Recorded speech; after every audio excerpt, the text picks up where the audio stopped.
दोस्तों, आप सभी का मेरे चैनल पर स्वागत है। पीएम मोदी 23 सितंबर को संयुक्त राष्ट्र महासभा को संबोधित करेंगे। ऐसे में यह चर्चा शुरू हो गई है कि भारत को भी संयुक्त राष्ट्र सुरक्षा परिषद की स्थायी सदस्यता मिलनी चाहिए। ऐसे में आइए जानते हैं कि अगर भारत को यूएन सिक्योरिटी काउंसिल की स्थायी सदस्यता मिल गई तो उसके क्या क्या फ़ायदे होंगे। प्रधानमंत्री नरेंद्र मोदी अमेरिका रवाना हो गए, जहां वह स्वैट शिखर सम्मेलन में हिस्सा लेंगे। इसके बाद 23 सितंबर को संयुक्त राष्ट्र महासभा को भी संबोधित करेंगे। इस बार के संयुक्त राष्ट्र महासभा के शिखर सम्मेलन को भविष्य के शिखर सम्मेलन की संज्ञा दी गई है। इससे पहले ही भारत को लेकर एक बार फिर चर्चा शुरू हो गई है कि उसे संयुक्त राष्ट्र सुरक्षा परिषद की स्थायी सदस्यता मिलनी चाहिए। फिलहाल अमेरिका, यूनाइटेड किंगडम, चीन, फ्रांस और रूस ही इसके स्थायी सदस्य हैं।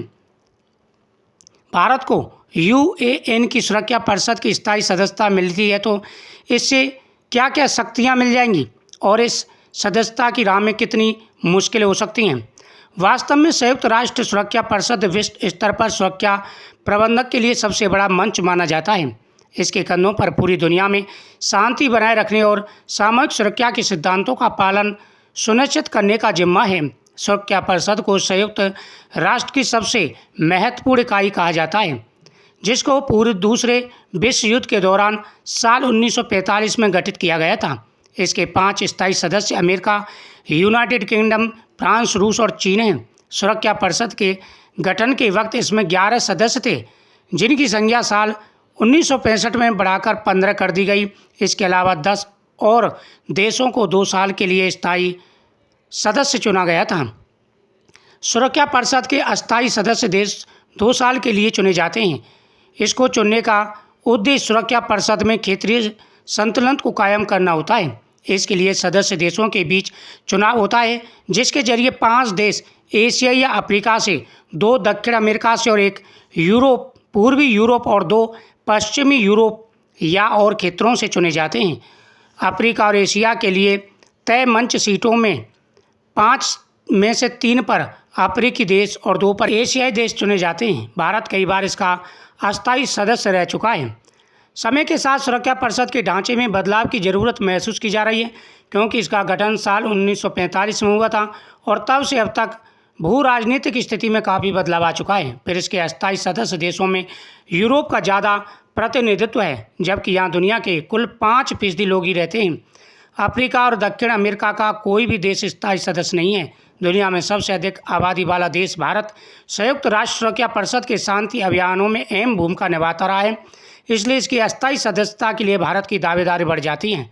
क्योंकि यूएन सुरक्षा परिषद में अमेरिका वर्चस्व कायम है, इसलिए ये अपनी आर्थिक और सैन्य शक्ति के कारण कई बार संयुक्त राष्ट्र संघ के नियमों की अनदेखी भी कर जाता है। फिर सुरक्षा परिषद के स्थायी सदस्यों को शक्ति संतुलन बनाए रखने के लिए वीटो का अधिकार मिला हुआ है। किसी भी मुद्दे पर भले ही सभी सदस्य एक मत पर वीटो वाला सदस्य अकेले उस मुद्दे पर रहने वाले फैसले पर वीटो लगा देता है तो वह पास नहीं होता। भारत की राह में सबसे बड़ा रोड़ा चीन है। सुरक्षा परिषद के 5 स्थायी सदस्यों में से चीन को छोड़कर अमेरिका, यूके, फ्रांस और रूस समय समय पर भारत की अस्थायी सदस्यता का समर्थन करते रहे हैं।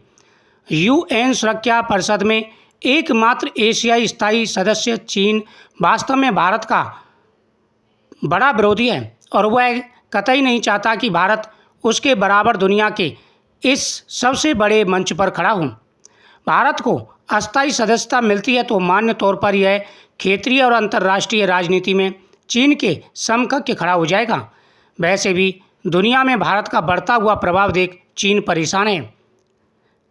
स्थायी सदस्यता मिलने के साथ ही इसकी शक्तियां और अंतर्राष्ट्रीय साख और भी बढ़ जाएगी और वह चीन को गवारा नहीं। कई बार एक बात यह भी उठती है कि यूएन सुरक्षा परिषद में नए स्थायी सदस्यों को बिना वीटो के शामिल किया जाए। इस पर सहमति नहीं बन पाती, क्योंकि यह बिना नक्शिका वाले शेर की भूमिका जैसी होगी। स्थायी सदस्य देश वैसे भी अपने वीटो पावर को छोड़ने पर सहमत नहीं है, ना ही वे इस अधिकार को किसी और देश को देने पर वास्तव में सहमत हैं।